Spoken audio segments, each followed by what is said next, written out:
Good morning everyone. তোমরা সবাই কেমন আছো? আশা করি তোমরা সবাই খুব ভালো আছো। পুবালিস ক্রিয়েশনের নতুন ভিডিওতে তোমাদের সকলকে স্বাগত। আজকে সোমবার, বাজছে ভোর 5টা আর আমি উঠে পড়েছি, কারণ আজকে আমার বরের মর্নিং স্কুল। অন্যদিন ওর ডে স্কুল থাকে, আজকে সোমবার, আজকে থেকে ওর মর্নিং স্কুল স্টার্ট হয়েছে। খুব সকাল সকাল ও সেরকম কিছু খেয়ে যায় না, চা বিস্কুট খেয়ে চলে যায়।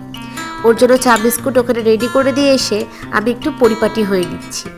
মুখে একটু সানস্ক্রিন মেখে নিই, কারণ সকালবেলা উঠে রান্নাঘরে গেলে আমি মনে করি মুখে সানস্ক্রিন মেখে যাওয়াটাই খুব ভালো। এবং বিছানাটা তুলে নেব, কারণ সকাল সকাল বিছানা না তুললে আমার কেমন সবসময় ঘুম ঘুম পায়। তাই বিছানাটা তুলে নিয়ে আমি নিচে চলে এসেছি। সুনন্দ স্কুল বেরিয়ে যাওয়ার পর আমি ফ্রিজে রাখা তরকারিগুলো সব একটা একটা করে বার করে গরম করে নিলাম। আমি জানেন তো ঘুম থেকে উঠেই একদম চা খেতে পারি না, একটু ঈষদ উষ্ণ গরম জল খাই বা কখনো কখনো নর্মাল ওয়াটারও খাই। তারপর মা যখন পুজো করে নিচে নামে, আমরা একটু আড্ডা মেরে গল্প করতে করতে চা খাই। অবশ্য নর্মাল রুটিন এটা হয় না, কারণ সুনন্দ ডে স্কুল থাকলে ওর ভাতের রান্নার দায়িত্বটা আমারই থাকে, কারণ রান্নার দিদি আমাদের 10:30টার পর আসে। তাই জন্য তখন নিঃশ্বাস ফেলবারও সময় থাকে না। এটা যেহেতু ওর মর্নিং স্কুল আর একদম ভোর ভোর উঠে যাচ্ছি, তার জন্য একটু গল্প করতে করতে চা খাওয়া যাচ্ছে, এই আর কি। তারপর আমি ভাতটা বসিয়ে নিলাম।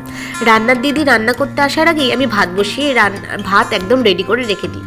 তারপর জলখাবারে মুড়ি ঘুগনি খেয়ে রান্নার দিদির সমস্ত সামগ্রী হাতের কাছে বার করে দিই, যাতে রান্না দিদির সুবিধা হয়। রান্না দিদি যখন রান্না করছিল, আমি ভাবলাম চলো চানটা সেরে নিই।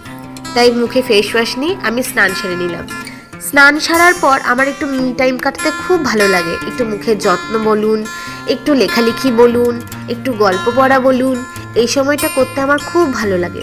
যেহেতু এটা শর্ট ভিডিও, তাই জন্য সবটা আমি এখন এখানে শেয়ার করতে পারছি না, অল্প টুকটাক শর্টের মধ্যে যতটুকু দেখানো যায়। এরপর তো চলে এসছে লাঞ্চের সময়। তো আজকে লাঞ্চে ছিল মাছের মাথা দিয়ে লাউয়ের তরকারি, আলু করলা ভাজা, টক ডাল আর মাছের টক। এই সময় গ্রীষ্মকালে টক খেতে খুব ভালো লাগে এবং মারা বলে টক খেলে লু লাগে না। তারপর আমি ওপরে চলে এসেছি, যেই জামা কাপড়গুলো শুকিয়ে গেছে সেগুলো সব তুলে নিয়ে, আর যেগুলো ভিজে আছে সেগুলো উল্টে পাল্টে দিয়ে আমি নিচে চলে যাব। আর এটা আমার ব্যালকনি, আমি ব্যালকনিতেই জামা কাপড় মেলে রাখি।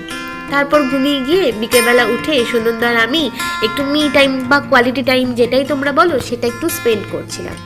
সন্ধ্যেবেলা আমার হাজবেন্ডের কড়া একটা নির্দেশ আছে, আমাকে পড়তে বসতেই হবে, তাই একটু পড়ে নিয়ে তারপর ডিনার করে রাত্রে ঘুম। তোমরা যদি এরকম ভিডিও দেখতে চাও আমাকে বলো, আমি বড় ভিডিও বানাবো। প্লিজ আমার চ্যানেলটাকে সাবস্ক্রাইব করে দিও।